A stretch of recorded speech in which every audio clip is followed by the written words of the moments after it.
ወንድሜ ማለት ነውና እስከዛ ድረስ ሰላማዊ ከተማና ፍጹም የህዝብ አብሮነት ያለበት ከተማም ወልቃይት ሁመራ መሆኑንም ያረጋገጥንበት እንትን ነው። እሱ ነገር ሁሉ አይተናልና እንደው ያስተዋልን የሚበጀው ነገር ላይ ስራ ብንሰራ ሚሊዮን ወስደው 25 ሚሊዮን ተሰጣቸው ምርጫውን አናስደርግም ብለው ቃል ገብተው ማለት ነው። አማራ ክልል ላይ ምርጫ ተካሂዷል። አሁን ህወሓት ምን አለች? ምርጫውን ማስቀረት አልቻላችሁም ብሬን አምጡ አለች። አየሽ ሻዕቢያውን እጁን ሰብስቦ ነው ያለ ነገር እጁን ሰብስቦ ነው ያለ ሻዕቢያ በዛ ምክንያቱም የጽምዶን ጉዳይ ህወሓት ከሻዕቢያ አፈፍ አድርጋ ይዛው ሄደች። የአማራ ህዝብ ጽምዶ በሚባል ፕሮጀክት አደገኛ ቅርቃር ውስጥ እየገባ ነው። ሰራዊቱ በመረጃ እጦት እየታመሰ ነው ያለ። አመራሩ በመረጃ እጦት እየታመሰ ነው ያለ። ዲያስፖራው በመረጃ እጦት እየታመሰ ነው ያለ። ይሄንኛ የምንናገረውን ራሱ ስንቱ ይረዳዋል? አብዛኛው በነገት የሚተረጉመው ለምንድን ነው ታውቂያለሽ? መረጃ ስለሌለው ፋሚሊን ወስደው 25 ሚሊዮን ተሰጣቸው ምርጫውን አናስደርግም ብለው ቃል ገብተው ማለት ነው። አማራ ክልል ላይ ምርጫውን ለማስቀረት 25 ሚሊዮን ተቀበሉ። 40 ሚሊዮን ወስደው 25 ሚሊዮን ለነሱ እንግዲህ 40ውን ህወሓት ሊሆን ይችላል ወስዶ 25 ወሰድ 15 አስቀርቷል። ምርጫ ለማደናቀፍ የዛሬው ግርግር ምርጫ አይካሄድም። ምርጫ ካልተካሄደ ከመስከረም ጀምሮ ደግሞ ያልተመረጠ መንግስት ነው ብለን ኢትዮጵያን ለማፍረስ እንችላለን ብለው ብዙ ሀገራት በድብቅ ነበር። አሁን ብልጽግና አሸነፈ። እንደዛ ምን የኢትዮጵያ ህዝብ የመምረጥ ያለ መምረጥ በሌሎች ተጠምዝዞ መጫወቻ የመሆን ያለ መሆን ጉዳይ ማረጋገጥ ነው። ያው ነገ ትክክለኛ ፓርቲ ተፎካካሪ ፓርቲዎች ባሉበት ሰዓት ላይ ስለ አሸነፈው ፓርቲ እናወራለን። ዛሬ ባለፈው ምርጫ ላይ ግን ያሸነፈችው ኢትዮጵያና የኢትዮጵያ ህዝብ ነው። ለምን ሁሉ ፓርቲዎች አብዛኞቹ ፓርቲዎች ጦርነት ጋር ስለነበሩ ስለ ምርጫ አልተዘጋጁም? ለምን ጦርነት ይዞ የወጣ ሰው ራሱ ያለውን በምርጫ የቀረበን ፓርቲ ለመፎካከር የሚያስችል ቅድመ ሁኔታ እኮ የለው። ምክንያቱም ጦር ታጥቆ መሳሪያ ይዞ ልማትንም ሆነ ሀገርን እያፈረሰ ህዝብ እየገደለ ያለን ኃይል ማንም ሊመርጠው አይችልም። ማንም ከሱ ጋር ሊቆም አይችልም። መሳሪያ ይዞ በየቦታው ነውር የፈጸመ ኃይል በተሰለፈ ቁጥር ያለው መንግስት ቁጭ ብሎ ምንም ስራ ባይሰራም የተሻለ አፕሮች የተሻለ እድል አለው። ያም ሆኖ ሁሉ የህዝብን መብት ለመንጠቅ ስለ ምርጫ ለምን ይወራል? ምርጫ ማሰብ በራሱ ያስገድላል የሚል አዋጅ የገዳዮች ቡድን፣ የባንዳዎች ቡድን፣ የወራዶች ስብስብ በመግለጫ ነው የሚገለጸው። ከዛ ጋር እያንዳንዱ እንዳስተዋጽኦ ድርሻ አለው። በመልካም ላይ ያላችሁት ወንድሞችም የመልካምነት ድርሻ፣ በክፎች ጎንም ከቆማችሁ እንደየልፋቱ ሰው የዘራውን ማጨር ስላለበት እሱ ድርሻ አለ። ግን ከሌም መረጡ ከሌም ሲጀመር ስለ ምርጫ የሚወራበትን ሞሰብ ሰብረን እንጥላለን። ምርጫ የሚባለው ሞሰብ ላይ ድርሻችንን በአግባቡ አላገኘንም ብሎ የተነሳ ኃይል እንደዛ የሚታሰብበትን ሞሰብ ሲጨመር ሰብረን ጥለን የኛ መጫወቻ ሸቀጦናችሁ ትቀጥላላችሁ ብለው ወራዶች ውርደታቸውን በአደባባይ ነው የገለጹት። ምንም ተደብቆ የመጣ ባንዳ የለም። እግዚአብሔር ይመስገን ዘመን በግልጥ ነው። በየቀኑ ህወሓትም ፋኖም ሸኔም በሉት ኢትዮጵያ ውስጥ ያሉ ፖለቲከኞችን ጨምሮ በተናገሩ ቁጥር የሆነ ነገር ባደረጉ ቁጥር ወደ ጉድጓድ እየጠለቁ ወደ ጉድጓድ እየሰመጡ ነውራቸው ከፍ እያለ እጅግ የበዛ የማይረሳ ያልገባው ሁሉ እንዲገባው የሆኑ ገመናቸውን በአደባባይ ነው ሲገልጡ የምታዩቸው። እያንዳንዱ መንግስት ባይታገስ ኖሮ የህወሓት ብልግና በዚህ ልክ አይጋለጥም ነበር።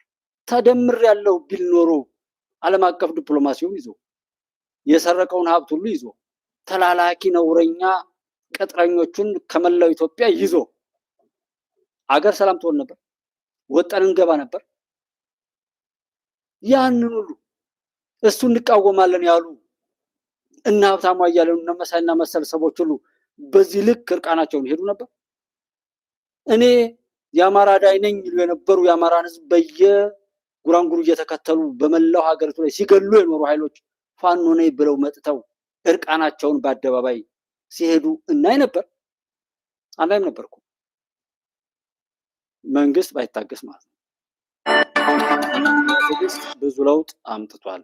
እሱ ነገር እንትን ይላል። አሁንም በየሃይማኖቱ ቦታስ በሃይማኖት የበግ ለምድ ለብሰው የገቡ ሰዎችን ሁሉ እናይ ነበር ወይ? አማራ እኮ በአደባባይ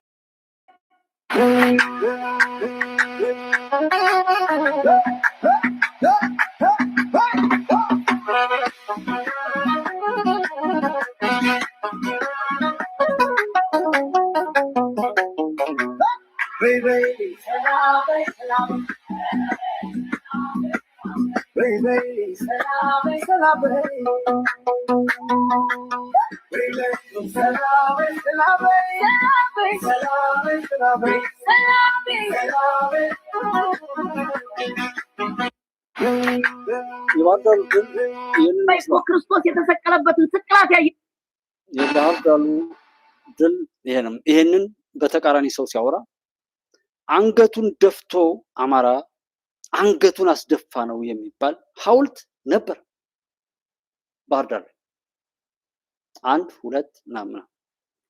ግንቦት 20 የሚባለውን በላይ ዘለቀ ማን ነው የበላይ ወዳጅ የበላይ ዘር እያለ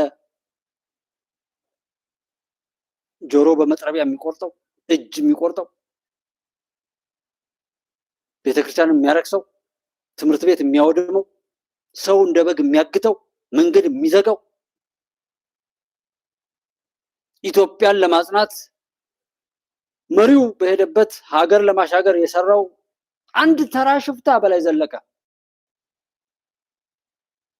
ለኢትዮጵያ ሲል የከፈለውን ዋጋ በላይ እያለ ኢትዮጵያን ለማፍረስ ከኢትዮጵያ ጠላቶች ጋር የሚሰራው በላይ ቢመጣ እንደሱ ጠላት አለ። የኢየሱስ ክርስቶስ ሰቃዮች አይሁዶች ዛሬ ላይ ፋኖ ነኝ ብለው እዛ ውስጥ ካሉ ቀሽም የረከሱ መነኩሴ መሳይ አጋንንት ሰዎች በላይ የለም። ኢየሱስ ክርስቶስን የሌላ አስተቃቀል ይሰቅሉት ነበር። አሁን ቢመጣ የቴዲ ዘር የሚሉት ቴድን እንጃ ምናልባት 12 ቁጥር ሚስማር በግንባሩ ወይም ጆሮውን እና እጁን ቆርጠው አሊያም ሌላ ነውር የሚፈጽሙ ደናቁርት ናቸው። ይሄ የብዙ አጨብጫቢ ሰዎች ውጤት ናቸው። እነዚህን ደናቁርት ሃይ ማለት አልቻለም። ያለ መርህ ያለ መሪ ተነስተው ሀገር ሲያፈርሱ ህዝብን ሲጨርሱ ትውልድ ሲሞት አንድ ሰው ይሄን በገንዘቡ ይደግፋል። የባህር ዳር ኤርፖርት ኢንተርናሽናል ሆኖ ተሰራ ተብሎ ሲባል የዛ ህዝብ ጠላት የሰው ልጆች የመጨረሻው የቆሻሻ ደረጃ ላይ ያሉ ሰዎች ዛሬ ላይ እባካችሁ የተከበራችሁ ወንድሞቼ ዛሬ ላይ ፋኖ ነኝ ሸኔ ነኝ ህወሓት ነኝ ብለው የለየላቸውን ሰዎች ለዩዋቸው። ኢየሱስ ክርስቶስ አንድ ከሚናገረው ህዝብ በጣም በከፋበት ቦታ ላይ ከዛ ውጡ እናንተ ትቢያውንም ቢሆን አራግፉና ከዛ ውጡ የሚላቸው ልክ አሁን ላይ በፋኖ ስም ያሉ ሰዎችን ያንን ሳፖርት የሚያደርጉ ከዛ ጋር የተሰለፉ ሰዎችን እነሱ ጋር ያላችሁ ግንኙነት ትቢያውንም ቢሆን አራግፋችሁ ራሳችሁን ጠብቁ ነው። ምክንያቱም እንደነዛ አይነት ነው የለም የተሰራውን ስራ ለመሸፈን ጥቃት ፈጸምንበት ጥይት ተተኮሰ ምናምን የሚል አንዳንድ ተምኔሎችን አይቻሉ እና ብዙ ምናምን ነገር አይቻለው ማለት ነው። ይሄ የተሰራውን ስራ ገምግመህ እቁና ሰጠህ ተቀብለህ ጉድለቱን ሞልተህ ያንቺ አቅምና ምናምን በጥሩ ነገር እንዳይገለጥ ላንተ የተመደበልህ ላንቺ የተመደበልሽ ልቅሶና ማማረር ብቻ ነው። ባለበት ተቸክለ ተስፋ ቆርጠህ ስታለቅስ የሚሾግጥም የገጠሙ ላይን ደግሞ ሶፍትና የሆነ የአይነ ማዳረቂያ እየሰጡ የሚያስለቅሱ ሰዎች ናቸው። ላንተ በጎ ነገር አይገባም እያሉ ላንቺ አይገባሽም የተሰራው ነገር ሁሉ በልቅሶ እየሸፈንክ ሁልጊዜ እንዳማረርክ ሁልጊዜ እንደዚህ ራስን በዚህ ልክ መጉዳት አደገኛ ነገር ነው። የሚጠቅምን ነገር መጠቀም ጥሩ ነው። ለራሳችሁ ነው፣ ለስለሻድ ነው። አንድ ቤት ውስጥ አይጥ ገብታለች ብለን ቤቱን አናቃጥልም። ትግራይ ቤታችን ነው፣ ቤቱን አናቃጥልም። ተወደደን ተጠላን ግን እነኚህ በጣም ልዩ በሆነ ኦፕሬሽን እንይዛቸዋለን። አየር ኃይል እንይዛቸዋለን፣ ሌላ ኃይልን ተጠቅመን እንይዛቸዋለን። በልዩ በሆነ ኦፕሬሽን መያዛቸው አይቀርም። ስለዚህ የት እንዳሉ አሁንም እናውቃለን። አንድ ቤት ውስጥ አይጥ ገብታለች ብለን አሁንም እናውቃለን፣ ነገም ይቀጥላል። ያ የሚሆነው ይሆናል። ምንም ችግር የለም። እንኳን እንደዚህ እያገራሩ እንኳን እንደዚህ ተብሎ እንደው እኔ እንጃ እንደው ለምን የሚማታው ለምን ድመት ናት ልጆቿን የምትበላ አይደል የሚባለው? ድመት ልጆቿን ትበላ ይችላል። ማዕሾ ማለት ድመት ነው፣ ልጆቹን የበላ ሲመራቸው የነበሩ ሰሜን ዕዝን ካፉ ዛሬ ይናገራል እንዴት አድርጎ እንደበላቸው። እንዴት አሁን እርምህን አውጣ ኢትዮፎራዊ የምትባል ዋላ ምን የምትባል ተቋሚ ደጋፊ አማርኛ የምትናገር ትግርኛ የምትናገር ህወሓትን በቀጥታ በተዘዋዋሪ የምትደግፍ ማዕሾ በየነ ትናንትና ይኸው 3 ማይክ ፊት ለፊት አድርጎ ይነግራል። ጽበይ ይባል ነገር ስለዚህ እቲ መበደስን ቀታልን ኮን ዝኽእል ዝነበረ ሰሜን እዚ ስለዚህ መነሻ ሊሆን የነበረው ገዳይ ሊሆን የነበረው ሰሜን ዕዝ ስሙ አቀድምካ ከይቀደመካ ከዓለካ ቀድመህ ሳይቀድመህ ከይቀደመካ ሳይቀድመህ ቀድመህ ሰሜን ዕዝን እሺ ሙቃን ማለት ነው መምታት ነበር አለ። አዳምጥ ኢትዮፎረም በተለይ የህወሓት ድስትላሽ ሁሉ አዳምጥ ለህወሓት ጥምቅና ቆመ። ሰሜን ዕዝ በፍጹም አብይ ራሱ ነው የምትለው። እኔ ለአብይ ብዬ አይደለም እኔ ከአንደበቱ ጌታቸው እንትና በህይወት የለም ጌታቸው ማንም ትሉ ሴኮትሪ ይሄው ማዕሾ በየነ የሚመራው ሰራዊትን እንዴት አድርጎ እንደመታ ይነግራል። አዳም ጆሮን ተደግፈ እጅ እንዲደርጋ ያስባል። እዚ ኃይል እዚ በወሰኑ ፍሊ ኃይል ሚሊሻ ሊተወቀዩ ይሄ ኃይል በተወሰነ የሚሊሻና ልዩ ኃይል ነው የመታ ነው ሰሜን ዕዝን በፍሊ ኃይል በልዩ ኃይልና በሚሊሻ ይሄን ኃይል መታ ነው ይላል ሰሜን ዕዝን። አያችሁት? አስቀድሞ ይሄን ኃይል ሰሜን ዕዝን መምታት አስፈላጊ ነበረ እና መታ ነው ይላል ማዕሾ በየነ። አናምንም ላላችሁ ሰሜን ዕዝ አልተመታም ላላችሁ ይሄ ማዕሾ በየነ ቁርጡን ነግሯቸዋል። አይ ሁሉም ያውቃል፣ እንደው ሁሉም ያውቃል። ሌላው እስኪ ትግላችሁን እዩት እስኪ።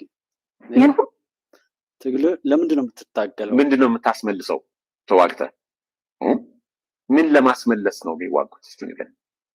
ምን ለማስቀረት ነው? የማንን ደህንነት ለመጠበቅ ነው እነዚህ እየተዋጉ ያሉት? ጦርነት ምን ውድመት ምን ጉዳት እንደሚያደርስ እኮ ጦርነቱ ያለፈባቸው አካባቢዎች ያሉ ሰዎች ነው መናገር ያለባቸው። የተጎዱ እኛ አይደለንም ከሩቅ ቁጭ ብለን መናገር ያለብን። እዛ አካባቢ ምን እንደተፈጠረ ምን እንዳለፈ ምን ችግር እንዳሳለፉ የሚያውቁት በጦርነቱ ውስጥ አባቶቻቸውን ያጡ ልጆች ናቸው የሚያውቁት። አንተንም ታሳድግላቸው እኔንም ማሳድግላቸው ለአማራ ህዝብ ነው ምናምን ትላለህ። ኦኬ የአማራን ህዝብ ማገድከው ጨረስከው። ሪሊ ለአማራ ህዝብ ነው የቆምከው? ምንድነው ዓላማው? እንዲኖር አይደል እንዴ ተዋጋሁለት የምትለው? ጦርነት ካለቀ ምን ይጠቅማል? አሁን ደግሞ በተጨባጭ ያየን ያለ ነው ፖለቲካል ኤሊቱ አይሞትም። ስለዚህ ኖሮ ማስሞት ነው። ምንድነው የምታስመልሰው? ተዋግተህ ሰው ማስገደል። ምን ለማስመለስ ነው የሚዋጉት? እስቲ ንገረኝ። ምን ለማስቀረት ነው? የማንን ደህንነት ለመጠበቅ ነው እነዚህ እውነታው አይደለም ወይ? ሞትን ለማባባስ ነው። የጥላቶቻችንን አጀንዳ ለመፈጸም ነው። የህዝብን እልቂት እንዳያበቃ ለማድረግ ነው። እኛን መስሎ እኛን ለማጥፋት ነው ብለን ደጋግመናል። ዛሬም ይሄን የመጀመሪያው ባለቤቶች አይደለም። ማንም ቢሳሳት እሱን ለመመለስ የሚያስችል አቋቋም አብሮነት የለንም። ሲመች ብቻ ነው። ሲመች ይሰበሰባል፣ ሲመች ያወራል፣ ሲመች ግግግግና ጠያቂና ተጠያቂ ምንም አይነት ነገር በሌለበት ሲፈልግ ሸምጥጦ በሚቀርብ በስንት ውል በህግ ፊት በምስክሮች እና በሌላ ሰነዶች ተሟልቶ የተሰጠን ነገር መካድ መካጋድ እጅግ በበዛበት ሁኔታ ላይ እንዲሁ ከየሰፈሩ የተነሳን ሰው አምኖ የሆነ ነገር ማለት ምን ማለት ነው? አንድ ነገር ሰው ቤት አሁን ላይ ሰው ከሰው ጋር እንዳይገናኝ ያደረገ አንድ መጥፎ ልምድ አለ። ያም ምን ይዤ ነው የምጠይቀው? ምን ይዤ ነው የምጠይቃት? ምን ይዤ ነው ሰው ቤት የምሄደው የሚል ነው። 1 ኪሎ ሙዝ ወይም 1 ኪሎ ስኳር ሳልይዝማ በሽተኛም አልጠይቅም፣ ሰው ቤት አልሄድም። ሰውነቱን 1 ኪሎ ሙዝ የበለጠው ሰው የሱ ዋጋ ከ1 ኪሎ ሙዝ በታች ነው። 1 ኪሎ ሙዝ ከሌለ በቃ ሰው አይጠይቅም። የሱ ሆዶ ሰው መጠየቅ የ1 ኪሎ ሙዝ ያክል ዋጋ የለውም ብሎ ያምናል። ሰውን ሰው መጠየቁ ግን በጣም ትልቅ መሆኑንም ረስቷል። 1 ኪሎ ስኳር ሳልይዝማ ሰው ፊት አንልም። የሚጠየቀው ሰው ምን ይዞ መጣ፣ ሰርግ ሲሄድ ምን ልጥል ነው፣ ምንም አይነት ቦታ ላይ ሰው እንዳይገናኝ ያደረገ ነገር ይሄ ነው። ልክ እንደዛ ሰው ለመጠየቅ ለሰዎች ደስታ ተካፋይ ለመሆን ምን ይዤ ነው እሱ ፊት የምሄደው እዛ ቦታ ላይ የምገኘው ብሎ የሚያስብ ህዝብ እንዴት ሰው ለመግደል፣ መንገድ ለመዝጋት፣ ጦርነት ለመቀስቀስ፣ እልቂት ለመፍጠር ምን ይዤ ነው የሚል ነገር አላሳሰበውም። እንዴት ሰውን ለመጠየቅ፣ የታመመ ለመጠየቅ እኮ የተጋቡ ሰዎችን ደስታቸውን ሄዶ ለመካፈል የሆነ መልካም ቤተሰባዊነትን ለመካፈል ምን ይዤ ነው የሚሄደው ብሎ የሚሳቀቅና የሚይዘው ነገር ካጣ ሄዶ መጠየቁን የሚያቆም ሰው እንዴት መገዳደል ላይ ምን ይዤ ነው እዚህ ሄጄ የምገዳደለው፣ ምን ላገኝ ነው፣ ምን ላጣ ነው የሚል ሂሳብ መስራት ያቅተዋል። አሁንም እያንዳንዱ ሰው ራሱን ይጠይቅ። አርእስት እያንዳንዱ ሰው ራሱን ይጠይቅ። ምን ይዤ ነው፣ ምን ላገኝ ነው ከደብረ ጽዮን ጋር የምሰለፈው፣ ምን ላገኝ ነው እስክንድርን አይቼው አላውቅም እስክንድር እንዳለ ብዬ ከሱ ጋር የምቆመው ምን ይዤ ነው ያለ ይጠይቃል። ግራ እያፈረሰው ቀኙ የሰራውን ግራ እያፈረሰው ሁሉም ጦማዳሪ ሆነ ያገሬ ሰው አልቅሶ ከመኖር እድሜ ዘመኑን አይቆነጥጥም ወይ ቀኙ ግራውን። እዚህ ከተማ ውስጥ አቶ አህመድ ወሎ የሚባሉ ወይም አባ ኑሩ የሚባሉ ዘይት ነጋዴ ነበሩ። ይሄ ስንት ሰው ገብቷል? አንዱን መቅጣት እስኪሳነው ድረስ ይሄንበት የመጨረሻው ማየት ነው። እህታችን ምን አድርጋችሁ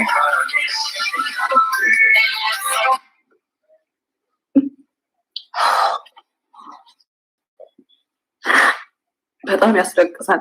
ስሰማው በጣም ነው ያለቅሰው።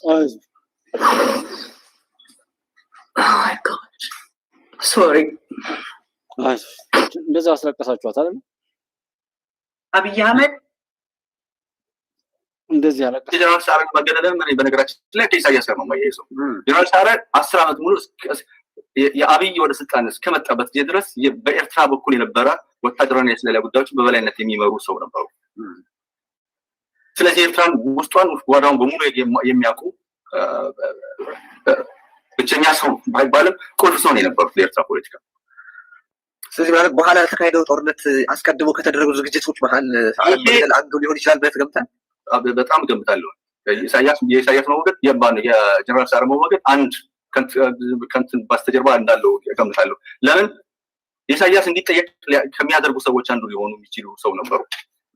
ኢሳያስ ምን ያህል የኤርትራ ሉዓላዊነትን አሳልፎ እየሸጠ ከሃዲ መሆኑን ሊመሰክሩ የሚችሉ ናቸው። በአንስ የጀነራል ሳረግ መገደልን ምን በነገራችን ላይ ከኢሳያስ ጋር ነው የማያይዘው። ጀነራል ሳረግ ኢሳያስ ጋር ነው የማያይዘው የጀነራል ሳረግ መገደል። እዛ ጋር የሚያውቁትን ሚስጥር ነው እዚህ ጋር የሚናገሩ። እኔም ብዙ ሰዎች ብዙ ነገር እዛም ጊዜ ጭንቅ ሲመጣ ከህወሓት ጋር እንደው ለመስማትም ስላልፈለግን